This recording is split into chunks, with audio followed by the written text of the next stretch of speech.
Hi, welcome to my podcast. Again, this is playing live streaming here on YouTube as well, and I have my very special guest on with me, Jack Morton. Hi, Jack. Hi Dale, how you doing? Good, glad you're on. And again, it's been a minute since we last spoke, Jack. So, Yep. kind of what I want to do is just like kind of catch up a little bit with what you've been up to in terms of. I know you have I said, I talk about, I've posted pictures of your operation where you're at. It's like massive in terms of your kenneling area and facilities and all that. But just updates there. You've been doing more construction, Jack, on that side of things? Yeah, that's never ending. That's never ending. Yeah, I'm actually right now I'm in the process of building a couple more pins. I've been working on trying to get that together. The weather hasn't been the greatest here, so as far as outdoor goes right now, I haven't been able to get a lot done. But hopefully, weather's finally turning around for us, so I can start to get some stuff done here. But yeah, I got two more pins I'm building, uh, and I'll split those down into four pins, so that'll give me an extra four more spots for the more dogs. So yeah, we're sitting on 9 dogs right now, and then I got room for I got room for more. You know, it's just kind of how it So works out. I just say you're all in when it comes to, Yeah, and I yeah, guess that's the amazing thing I always think about is like the whole where that all started. Going back even with with Kaiser yeah, and just yeah. how. That's it. Kaiser is what set it all off for me. And but I told you way back when I came down to train with you that you know I I was gonna. This is what I was going to do. So yeah, You I man, wasn't playing around with that. Like no, you this weren't. is something I've really wanted. Like I love this breed. I mean, I love all dogs. Don't get me wrong. Um, but I have a thing for the Rottweiler. I always have. It's just been very special to me and very dear to my heart. But again, I love all dogs. Like I'm a dog person. But Rottweilers are where it's at for me.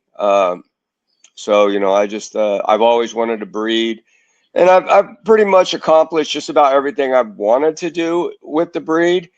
Um, there's still a couple of things I'd like to do, but the way the world is right now, I don't think showing a dog in Germany for me is going to be workable. And so I just focus more now on good quality family dogs. Like that's where it's at for me. I want people to have a good dog and make sure that temperament is good for them, and so that they don't have to go through the things that the journey that I traveled, a little bit easier journey with handling the dogs the right way.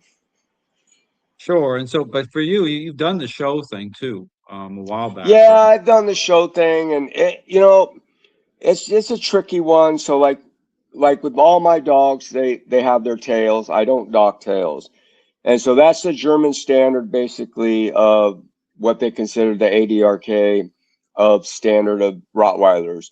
And so AKC, they dock tails. They don't really care, which I, at some point, see that changing completely because it's getting harder to find vets that will dock tails and remove front dew claws. So with the German standard of breeding, you have to leave the front dew claws and the tail on it.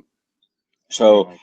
I think it's at some point you just won't be able to do that anymore. And so I don't have an issue with it. I've had both. Um, Really, honestly, from having the tail on the dog, it doesn't affect the dog in any way, shape, or form. I think that it's just not workable to remove them. It's just a lot more work for not really anything. You're not gaining anything from it. So, uh, pretty much adhere to that standard. And so showing between AKC and ADRK is just very different. And as with dog training, it's very prejudiced. And so some AKC judges don't like tails. Right. And the German standard, they're very anti tail docking. So if you show a dog like that, you're going to take some heat over it. I mean, it's just, they're going to kind of give you the shun on it. So it's just kind of one of those tricky things. So for me, the showing thing's a lot of work. And so I just haven't done it for a really long time, but I'm more into the pet thing now. Good obedient Yeah. dogs, that kind of stuff. Mhm. Well, the show thing too. I mean, I had a kind of a glimpse of that. Like that's like almost like an entirely different world. When Yes, I had yes. my first dog, Reuben. Reuben was like 3 months of the breeders. I got Reuben from in Canada. I mean, they were into the show. I was looking for like a high dry German Shepherd, but they were into the show thing. It was just like that's when I kind of realized that that's like a whole nother Yep. realm of dogs, and I was just And like, it's a wow, okay, headache. I mean, it's a yeah. headache. And then, so the thing, like, I mean, I would love to have a dog go to Germany, and I'd love to show a dog in the ring in Germany. Like that for me is like the ultimate with the Rottweiler. Like, but the Mhm. problem is with it, what I don't like about it is, and I don't do it anymore at all. If I have puppies and you want a puppy, I won't ship. Like, I'm not shipping puppies on airplanes. Mhm. I've done that. I've gotten dogs that way. And for me, uh, I can't do it. Like, it's just straight brutal. So taking a dog to Germany and doing all that is just, that Mhm. within itself, just getting the dog there and getting the dog back is not something that I would be interested in doing to, any of my dogs. I don't look at the dogs like most people look at their show dogs. Like, to them, it's just, a show dog, like a show horse or whatever.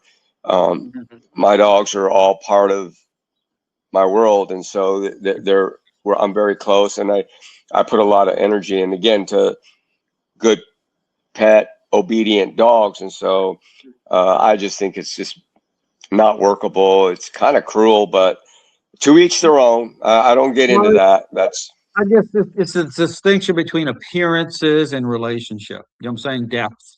So show is right. like appearances, you're into the relationship, the Yep. depth part of it. That's what I'm in, that's my focus. But currently, in terms of if somebody's like saying, hey, I want a Rottweiler, I want to check Jack out, how would they go about, checking out, or how would that work for They you? can just hit me up on my Facebook page, Jack Morton, or they can hit me up on Morton Rottweilers. Either one, like, they can message me there and then uh, talk to me about it, and that's fun. That's the easiest way to deal with it, is through Mhm. Facebook Messenger. Yeah. So yeah, I mean, if anyone out there is looking for a Rottweiler, Jack's the guy. I mean, I'll just put it right out there. I mean, he's the guy to inquire about Rottweilers, and what I want to kind of talk about a little bit. I mean, get your perspective. It's always good to get your perspective on things. It's been a minute, but I put a video out this morning. I mean, the balanced dog training community is like in flames. I mean, with this recent controversy at their association. I don't know if you've been kind of following any of that stuff, Jack, but there's just so much stuff going on. It's like, and here, I put out, I'm back putting out a lot of video content, really talking about the mess of the dog training world, and it's like it's getting worse. It's not getting better. It's actually getting worse. And, one of the individuals, again, I kind of pushed back on a little bit, this Kevin Murdoch, anti-dog trainer character. Is that the anti-dog trainer That's the guy? dog trainer.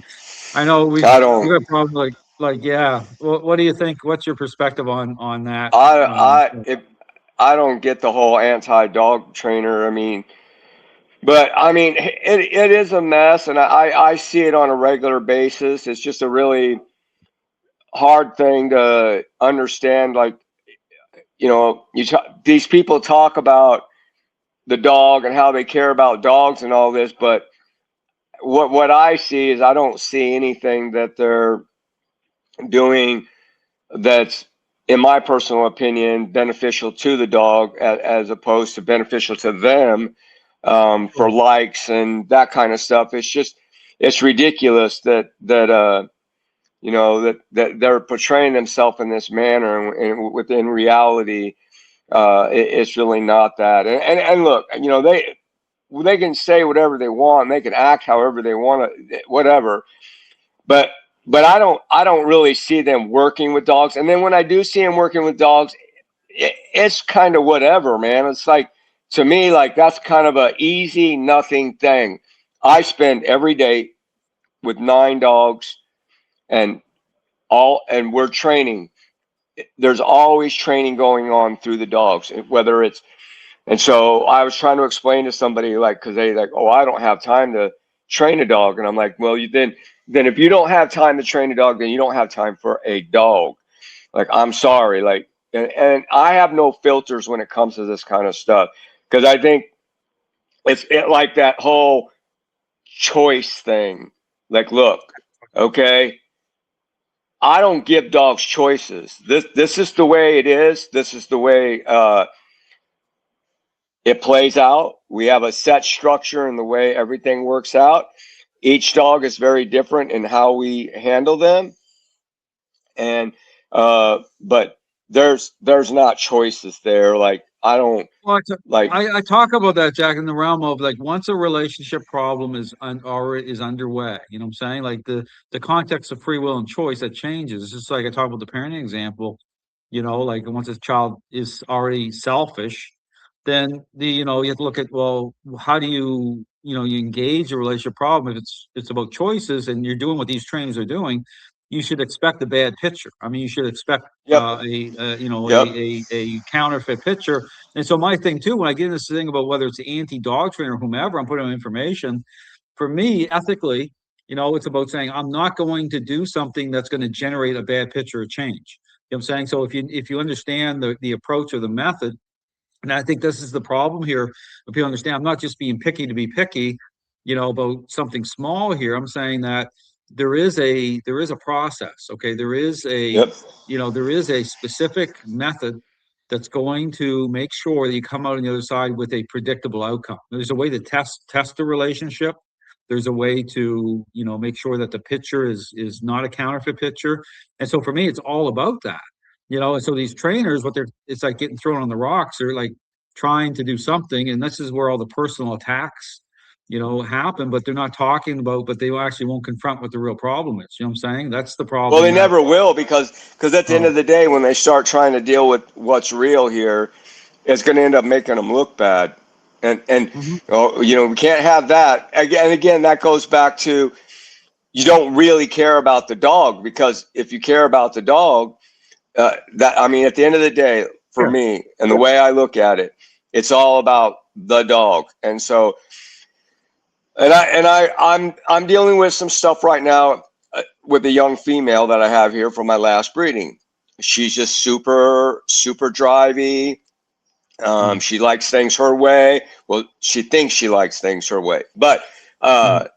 she's very, like, strong and very willed on that process. And again, if I allowed her to, like, say, okay, let's have choices here, it would be an utter train wreck. Like, Yes. it can't be that way. So for her, again, I structure things in a very specific way, and that's the way that it is. There's no choices. Like, for instance, if I go out to the pen and I have a male that he'll play the game, and just to see how far he can try to push that limit on me, and whether he wants to come out of the pen to go to the bathroom or not, he'll lay there. So I don't allow him to have that choice. He doesn't get to make that decision. When it's time to go, it's time to go. So I bring that into alignment so that he understands that he's got to come out of the pen, comes up to the door to me. They got to sit down. I put their collar on, put their leash on, and then I move them as I need moving them. And now, and again, back to, like, people don't have time to train. I don't let my dogs out of the pen to run out into the yard to go to the bathroom. That's a structured process. All dogs are structured when it comes to that. And so as I'm moving dogs through whatever I'm moving them through, doesn't matter. They're on their leash. They're being moved in a certain way. Depending on how they are reacting to what's going on will determine on how I control the situation, whether whether I'm going to make you do 10 sets before we get to the pen, or if we're going to move casually, consistently to the pen to do the business. Because I have set pins here for them to go to the bathroom. So they don't just pee in the yard, they just don't poop in the yard. Everything is done in a very specific manner. And again, that's not being mean or anything. What that does is that allows me to every whatever hour, 2 hours, whatever I decide to take him out to go to the bathroom, I'm implementing training within that process of going to the bathroom. So I don't have to spend hours upon hours upon hours upon hours trying to train dogs. It doesn't really work. Now, as I'm starting out puppies, like my two younger ones right now, we're a little bit more on training. So there's more going on there until I get them to reach a certain point to where we can kind of back away a little bit and then be more casual with the training. So as the dog gets older and the dog learns the rules, things change, and you have to be willing to adapt to the process. And again, 9 dogs, 9 different processes of dealing with each dog. And if you're not adapting to that and not understanding that, and you're trying to train each dog exactly the same, like, it's just not going to work because they don't have the same needs.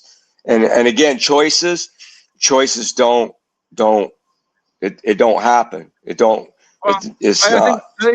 I think that's the confusion. It's like, when people get, this whole thing about free will and choice, but dogs are social animals. It's strength and weakness defined through the relationship. They're pack animals. So, they pivot. The relationship pivots off of the role. So, so if you're caught up in this whole thing, it's like a trap. If you start to think about, okay, I'm gonna give my dog a choice or whatever, you know, that can lead to some problems right away. But it depends. The dogs are different too in that sense. You take a dog like Kaiser, or probably one of your dogs you have now. I mean, the need levels, the social need levels, it can be like really high, and so it's just like Yep. you have to be like a stronger parent. It doesn't mean you're being an abusive parent either, like you said. It's just about what's Right. reasonable, but it falls in line to, hey, it's a demand. The choice is to do it. Okay, the choice is, it's Yeah. like I talk And about Tyler I have Powerful, but Candy's 100% that way. Like, she's like right now, like she's at that point in her stage in development to where very strong female, Mhm. and she's testing those edges, and she's really trying to make her own decisions on things. But again, you can't allow that to play out that way. One of her big things is she'll play a little game where she'll come up to the door and she knows she has to set. So I don't allow anything until that set plays out. But what she'll do is she'll wait till she'll do the set, and then she likes to wait till the collar and the leash is on, and then she likes to try to leap out of the pen. So I learned this thing to manipulate her a little bit, because usually I'm in front of her, so really can't get behind her with the collar to get her to where I want to be. So what I'll do is, because I'll usually be on the outside of the gate, open the gate, get everything on, and then I'll move the dog. So I learned with her a nice little trick is where I'll reach up under her front chin, and then I will direct her chin upward as she's coming out of the pen, and then that shuts her down. And then she'll just move very slow. And then once I get her out off the concrete slab, then I'll move her in a position to set beside me, and then readjust my hand positioning to get her the collar behind her ears and up higher where I like it to be. And then she knows once I get that position, every dog, it's over. Like, they all understand that is for them, it's controlled. Sure, yeah. There's no nothing you're going to do. There's not anything you can do. And so that's the only choice out of it that is playing out in that. I'm not allowing them to anything other than that. And they want to make their own choices, and I get it. But at the end of the day, that's just how bad things play out. I think these Well, dog there is. trainers have lost their minds. Yeah, there's still the choices within the parameters of the relationship. Like, you talk about dogs as pack animals, but what supersedes everything is, is the couple leadership, is that person that is the leader Right. of that group, of that social structure. So, when you talk about free will and choices, that's still happening, but it's still about, it ties into it. Still, it's like it filters through the relationship in such a way that it still fades you in, as I call it, in terms of, it's like the focus comes on to, say, you a certain way. So it's just not, you're not having those issues in terms of dogs just independently, doing certain things that are going to cause problems in the relationship. You know what I'm saying? It's just like, it's an extension of you. It's like the Right. parent-child relationship. The parent, child's like a social contract. It's like the parent's role is such that the child, how they think about other people, think about the parent, think about their environment. It all filters through that way. There's a social contract. It's like your role is so important in that. And so people try to, you get someone like Robert Hines, who's like totally, dismisses the social aspect of the most important part of the relationship, talks about Skinner and all that. And it's like there's no even framework to even have a discussion, because he dumbs it down to say dogs are basically just robots. They don't have free will. But he frames it up in such a way that it makes it so that, you end up in the same place as someone like Zach George, because, So how does this dude, if you this ignore, Skinner dude saying that yeah, dogs don't have free will and they're just robots? Like yeah. what, I mean, I guess I don't understand. I don't know Skinner. So what is that based off of? That's based off a flawed study to begin with. I mean, when I wrote my book a few years ago, The Mind and Body Connection, I went into Skinner's like research notes and everything about where did this all get started? Like, how did this problem start? It started with the fact that it was just superficial study. It was just like, it wasn't based on that the social aspect of dogs, what makes dogs dogs, with how their decision making process is governed that way. They were like, because even part of one of the studies was they were trying to separate the dog and make it kind of a sterile environment. The dog was trying to connect with a research assistant at such a level that the researcher got annoyed with that and separated the dog away. Well, there was your first clue that, there's something significant going on with dogs when it comes to how they connect with us that way. But they never took to study dogs through that social connection. And so what was born from that was just this superficial, you talk about using treats and offering conditioning, and the thing about responses I talk about, it's like they separated that away. Like they made it in such a way that it kind of, it's like a one-dimensional way in which they And look at people are buying behavior. into that? Well, yeah, and that's where everything comes from, Jack. That's the whole thing about, you talk about behavioralism. It's this dumbing down, really, it's dumbing down of the relationship of dogs in such a way that, but it sets up this problem because it's deceptive. Because then what trainers have done is they've looked at responses as their be all and end all, and so you could have superficial responses, which happens all the time. A dog will do a sit or a down or a come and stay. And these trainers or dogs are assuming that you can trust those responses on their Right. own as representing that, hey, good things are happening. And a lot of times the dogs are just responding for something they want, or they're in full Yep. control. And so I say, well, what's the test? Like, how can you define whether or not those responses are what they are? Well, this is when you get you interact with the dog on the leash and the interactions, Yep. because That's the that's what, only way to know yeah, that's 100%. the, yeah, It's through that's that fine. is, yep. Yep. And Yeah, I try to explain to people all the time. They're like, well, how, I'm like, when you've dealt with the dog in the right way, you can tell, like literally, you can tell the difference on the leash. Like and I'm always looking for that. I'm always feeling for that. And once I,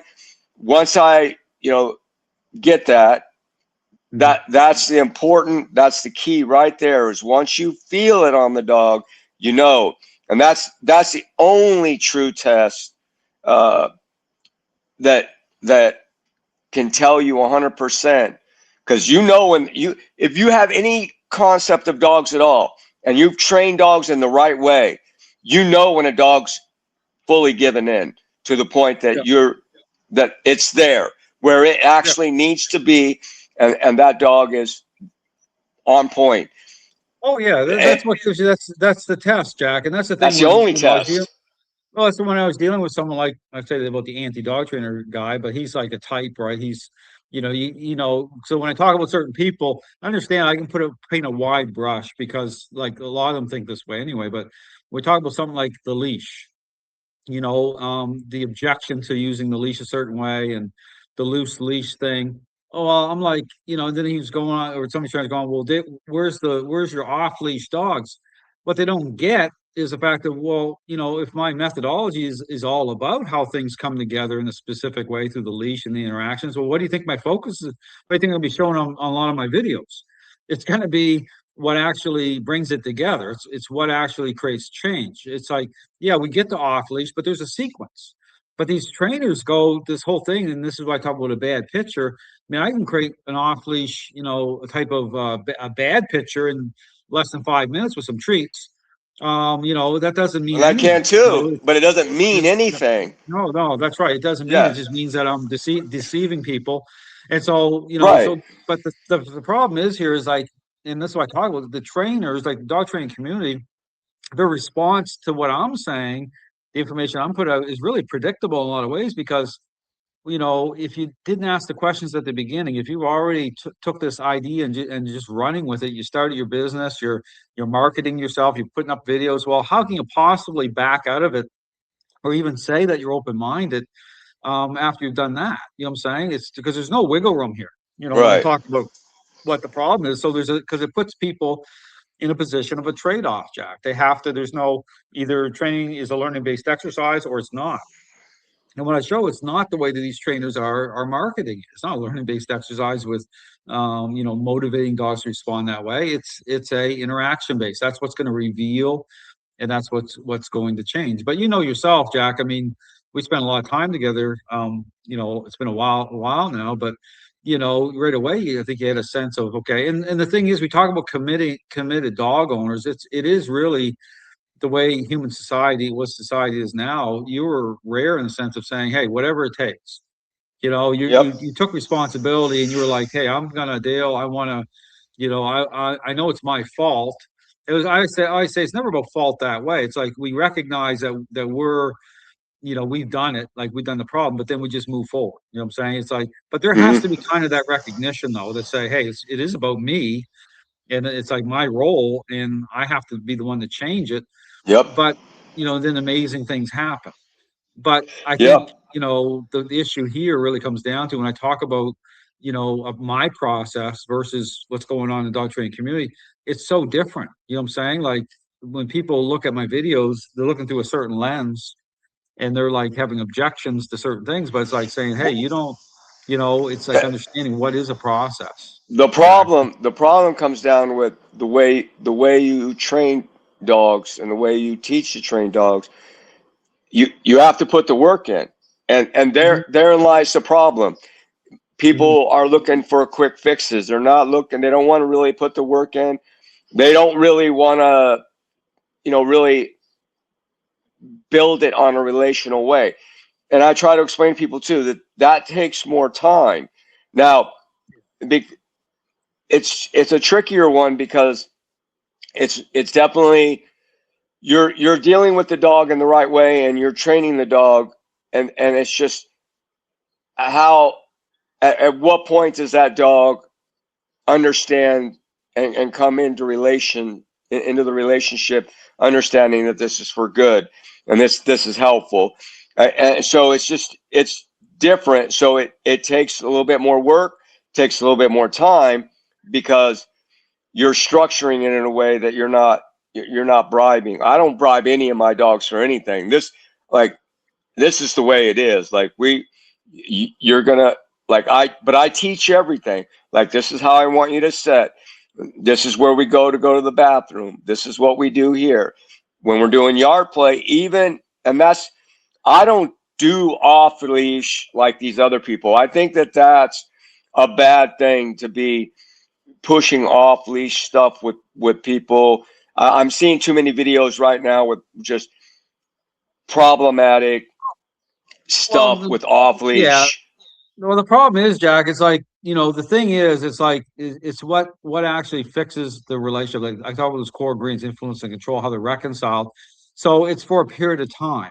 You know what I'm saying? So, getting to that off leash part, yeah, they put so much weight into that because they're not focused on getting it right to begin Right. with, It seems right? like that's all it is about.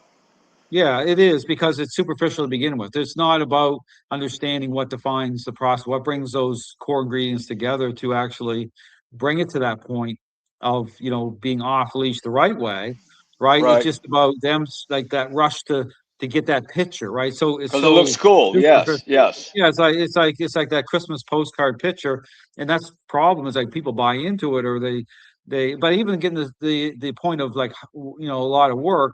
Well, kind of yes and no, because if you have the structure there with using the crate and you're got the structure, then it's a journey.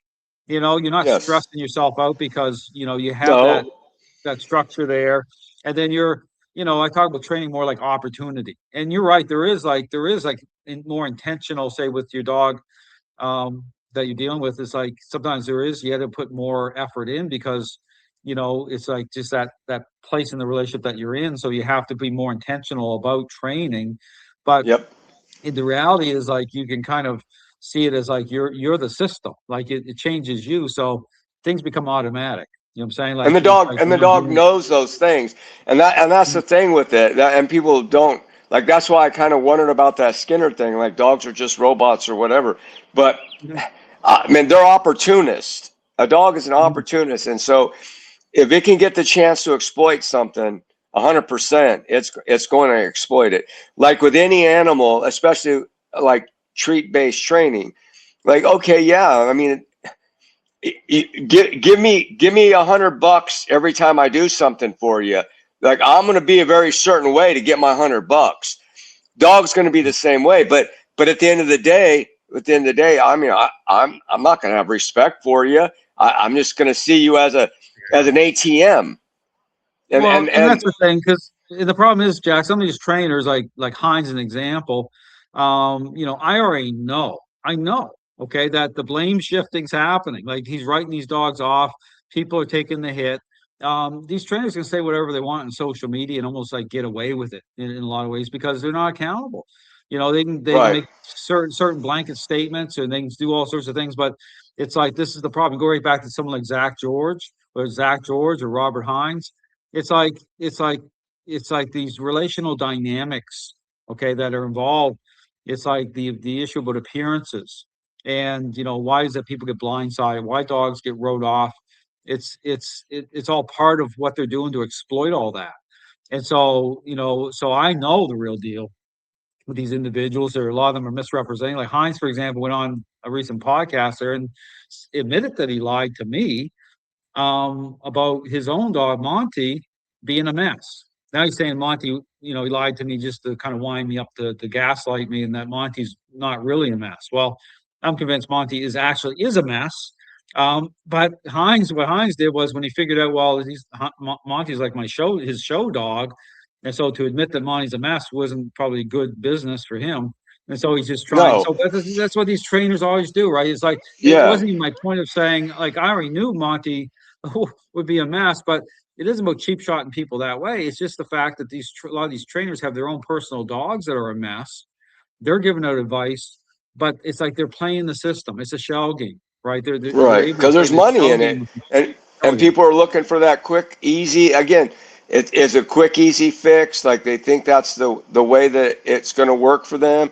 Like I see it everywhere. I only see a few dog trainers out there that don't use treats, and very Hmm. few. Like I mean, not many at all. And so Hmm. again, the whole treat thing to me is just ridiculous. Like I don't. It's the same with the e-collar. Now, I'm not saying that you can't use an e-collar and make it workable. I'm not against that by no means. But when it's the end all, the be all, and that's what you're using, and I'll just ask people all the time, like, well, so what do you do? Do you just carry around a bag of treats all day to just get your dog to comply with you, or what do you leave your dog in an e-collar all day long, and then what happens when you take that off or you don't have treats on you? And they're like, well, my dog's a mess. And I'm like, yeah, because he only sees you as an ATM. He doesn't there's no real relationship there. I'm not saying that your dog don't care for you or whatever, but at the same time, like I'm not, I can get my dogs to do anything I want by saying whatever I want. I don't have to give them a treat by no means. And I won't do that because I learned way back with you, like definitely. And I trained with treat trainers. I've trained with every kind of trainer you could possibly think of out there. And it did not work. It did not work. And it actually made things worse. And so that's when I reached out to you to figure out the situation I was in at that time with Kaiser.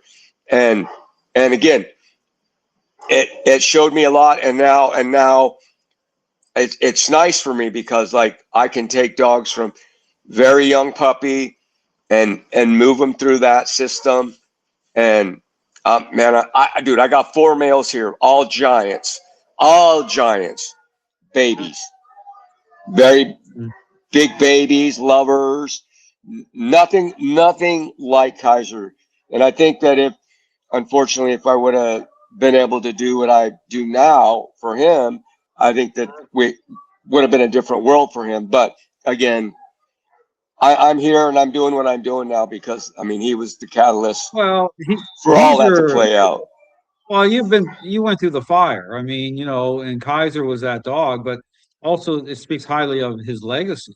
So legacy is like, the ability to have a dog to actually open up that world to you, to be able to Right. see, insight. And so now that in a positive way, that has helped you, in terms of where you're at now, in terms of being all in. Yep. So, is sometimes a negative, it seems like a negative turns into a positive, in a lot of ways. It's like, because for me, my first dog, Ruben was the one that opened that world up for me, and I lost him at 5 years, which is considered young, fairly young for a Yep. first Yeah. dog. Yeah, but we were at the pinnacle at that where I felt I was really. It took me 3 years just to get to that level where I had that insight. But it's that same thing as saying, well, how did we get here? Those are the questions when you get to a certain level. Say there's more going on than just using treats or devices, Yeah.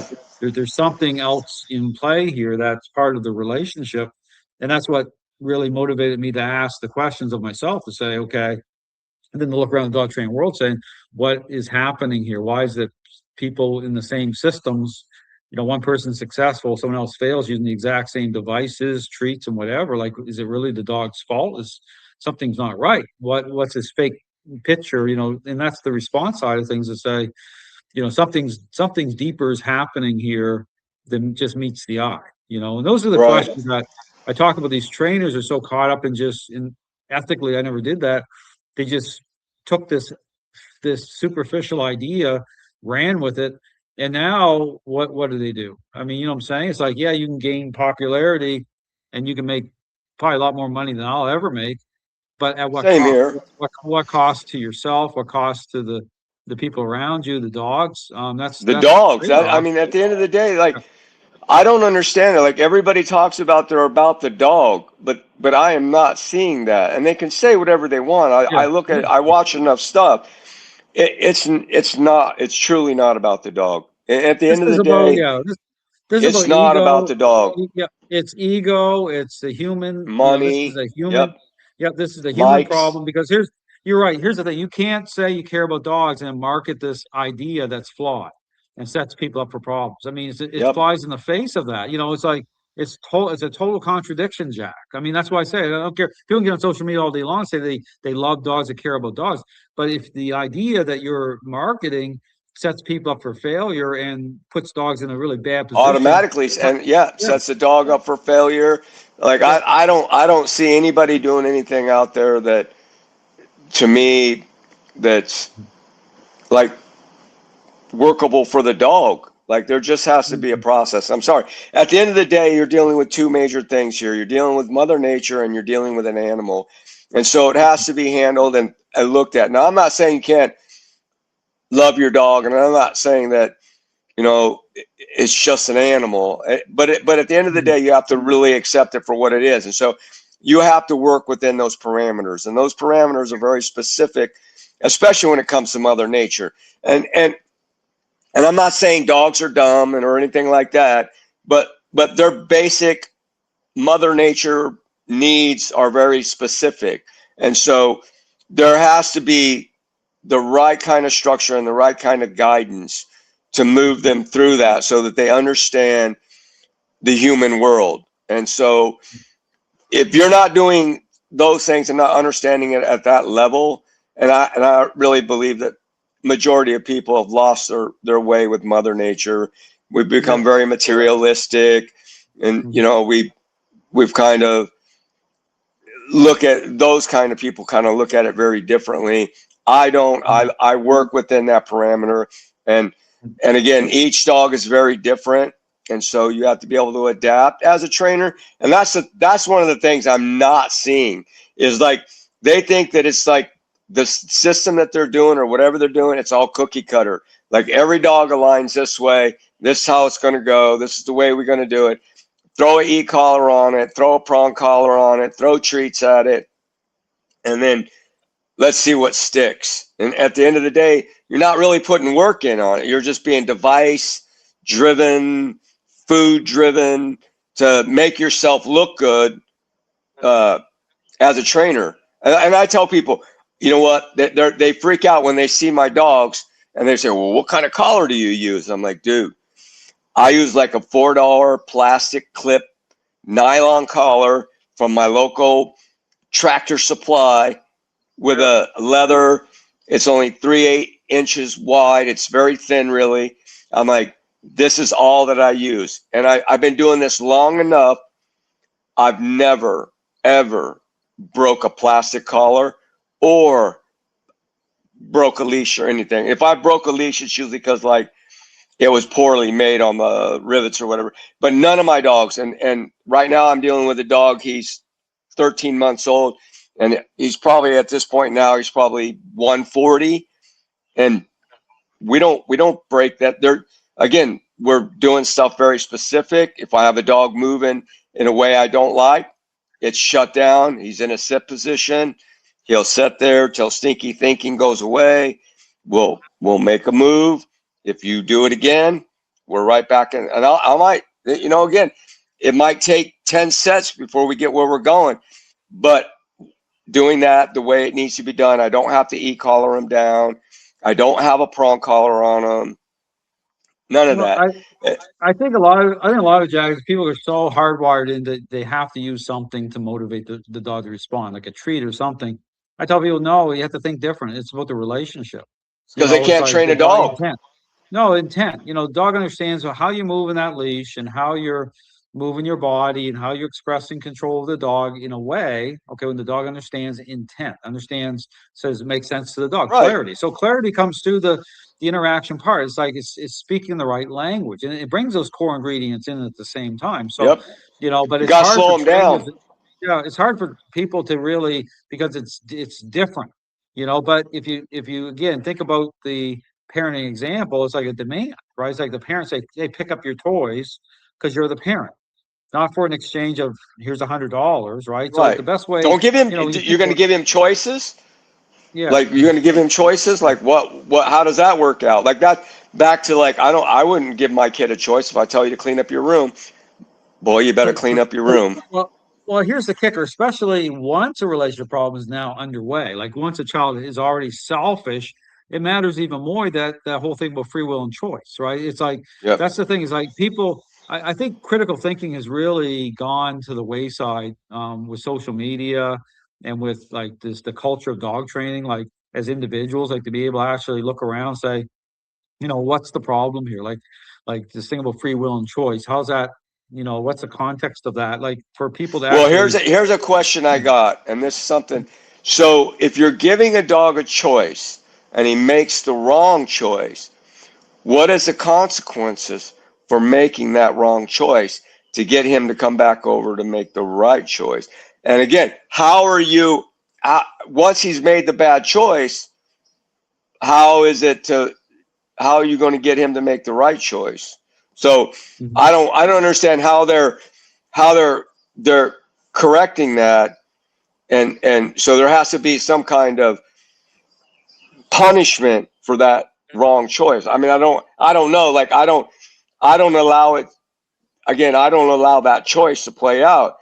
So if I got a dog on a leash and he's trying to do something, like let's say, for instance, cat.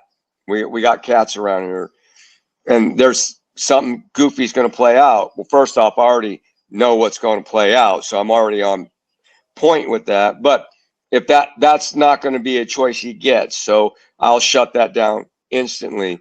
But do they allow that to play out, to say, no, that's a bad choice, and then Well, no, I mean, well, Jack, they're in a reactive posture to begin with. That's the problem number one. So the ability to generate the right focus in the relationship itself, so that the focus comes through onto you in such a way that the issue about choices, right? So that's absent in their process itself. So so therefore they're always kind of like, it'd be like the parent who isn't dialed in the right way to begin with, and they're dealing with a selfish child that's already gone into the toy aisle, is already pulling the toys down on the heads of the other kids before, oh, now they're going to jump in.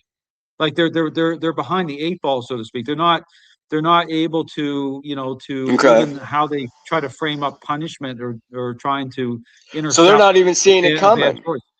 Yeah, that's what I mean. The bad choice part is like, So it's all how it all kind of layers up, Jack. Is like, for example, through the system, right? It's like you're dialed in so that the focus is being generated on you in such a way, because those core ingredients are reconciled through the interaction. So right, the dog's focus changes. So when the dog is like expressing a certain thing, I just have to say, hey, I just have to, move my hand a little, or right, just right, right, make a right. just Yeah, whisper, right? And the dog is, okay, that's not, just tap the no, don't leash do and it. it's a done deal. Yeah, that's right. It's a done Yep, deal. But see, yep, yep. through these other trainers, right?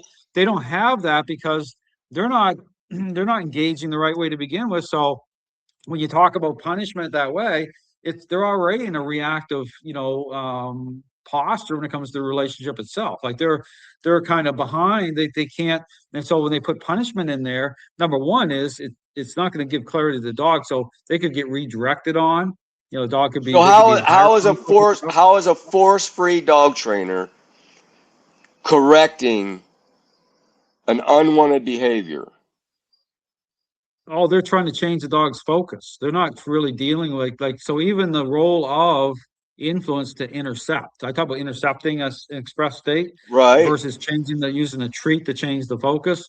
So what they're trying to do is they're trying to redirect the dog's focus without correcting the dog, without doing anything to intercept that way. So that's where the confusion is. So they're in a bad way, because it'd be like a selfish child mouthing off at you, Jack, and then you pull a chocolate bar out and you put it to the side, and the child's focus changes to the chocolate bar right. midstream of mouthing off, and then the force free trainer be saying, oh, look, the focus changed to the child. That's a good thing. Let's work off of that.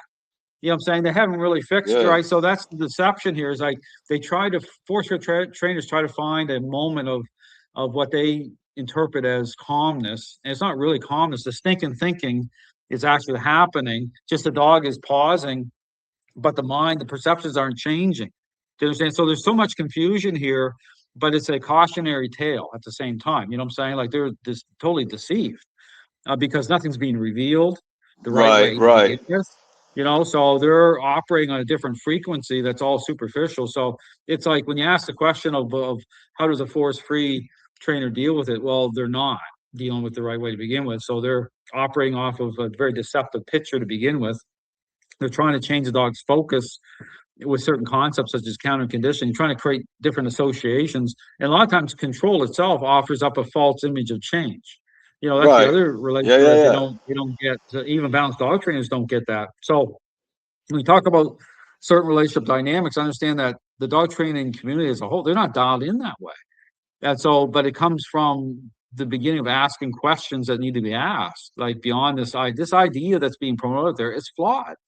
Its core tenet's flawed. There's no redemptive, hope of reconciling. This is why, balanced dog trainers try to build off of an already flawed idea. They say, oh, if we add a negative into that script, into that response-based idea things, it'll firm it up somehow. It doesn't firm it up.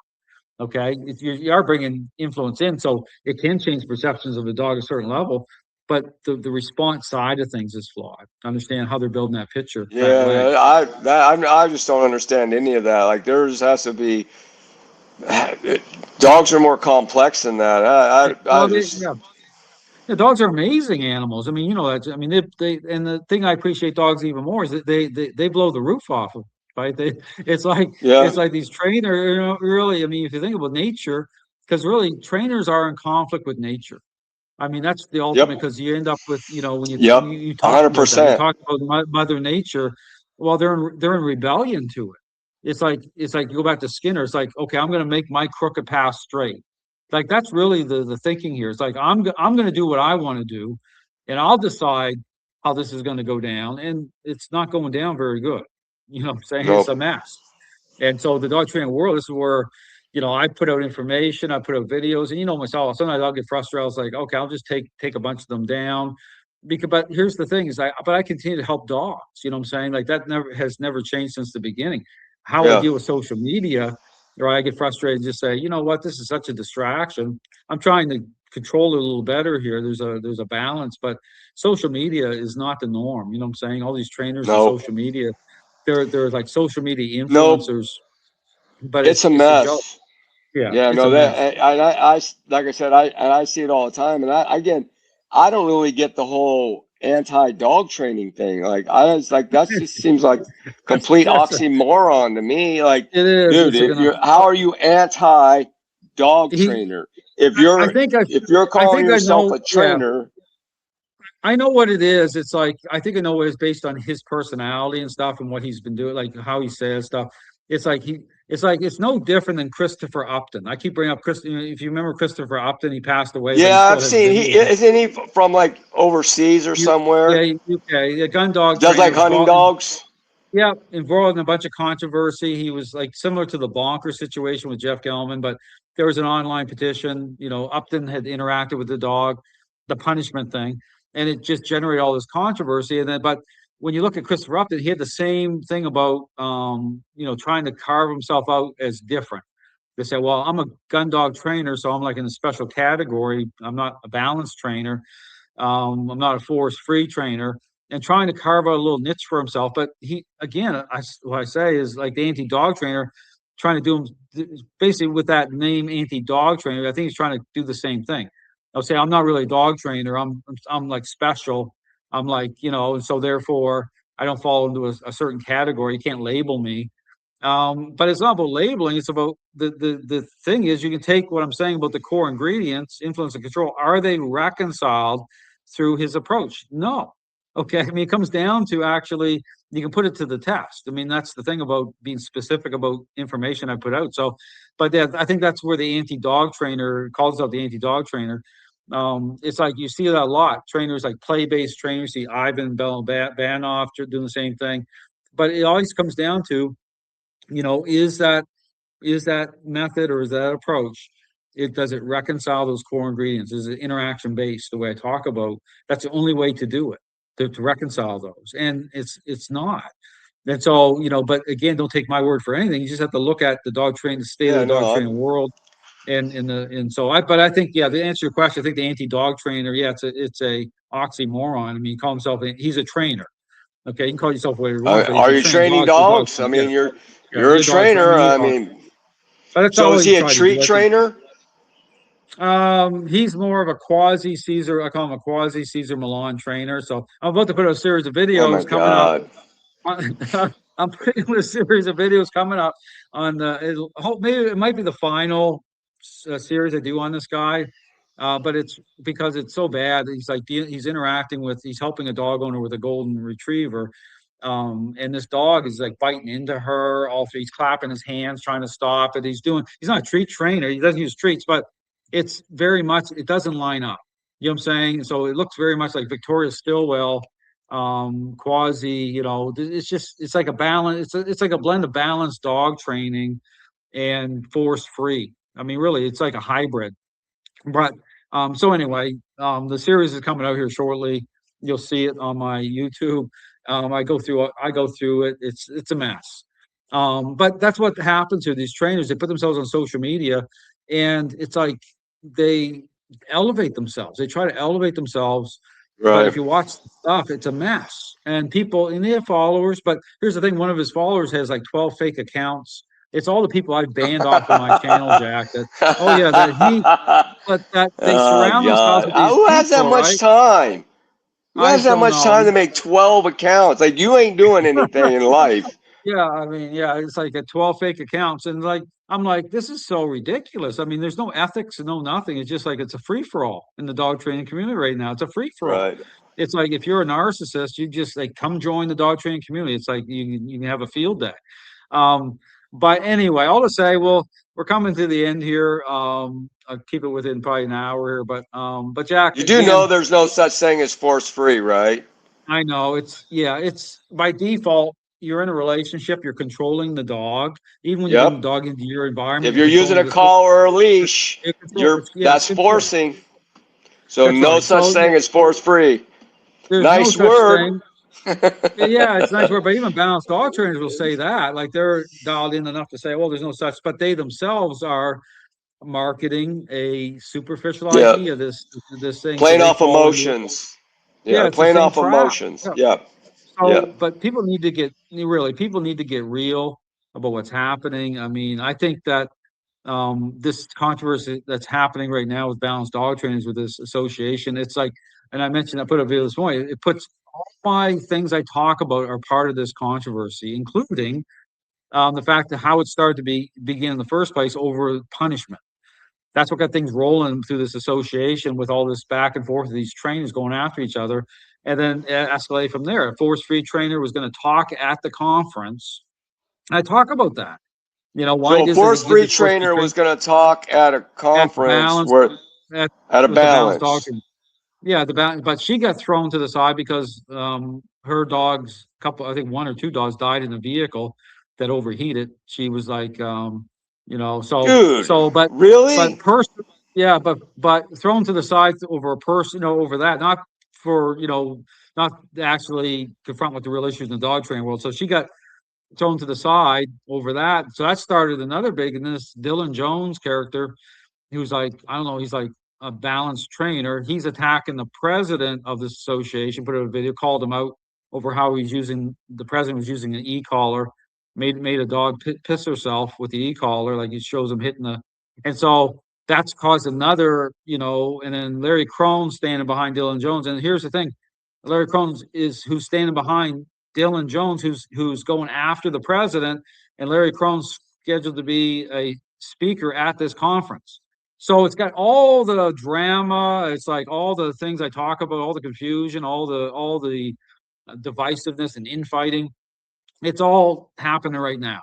And so, I've put out some videos about it, just saying this is really showing you, or anyone's paying attention, just the state of the dog training world. I mean, look at it. But it all points directly towards what I'm saying. Here's the problem. Here's why it's happening. Here's a solution. And Jack, you're seeing it. But Jack, I appreciate you coming on. So people again, Uh, just mentioned they want to get a hold of you about, more information on Rottweilers, and if they're interested in Rottweiler, again, just how do they contact you once yeah, more? just hit me up at Morton Rottweilers or just my personal Facebook page. You can catch me there or whatever. If you have any questions or whatever, I'm more than happy to answer them. Not a problem. I post Mhm. videos and stuff up there about the dogs and stuff. So if they want to see what the dogs look like or whatever, they can take a look there and on those two Mhm. pages. I Mhm. do Mhm. Mhm. Instagram a little bit too, but Okay. not that much. Yeah, yeah, I'm more of a Facebook guy. Instagram, I have an account, but social media for me is more like it's like a double-edged sword. I actually I get use more it. traffic through Instagram when it comes to the dogs. Actually, it's kind of surprising, Okay. but Yeah, it's like these platform. Yeah, I think Instagram might be. That's where it's at. I think they say Facebook's for the older guys like me. Instagram's for the well, I mean, I younger. came from the time of MySpace, so Oh, yeah. Yeah, that's right. so Yeah, yeah, yeah. So yeah, there's history there for sure. So, but Jack, thanks very much for coming on. Have you on yeah, again no for problem, Dale. It was sure. good seeing you. Good seeing you, and we'll catch up again. So, Yep, thanks, sounds thanks good. again, Jack. All right. Yep, no Bye. problem. All right, Jack.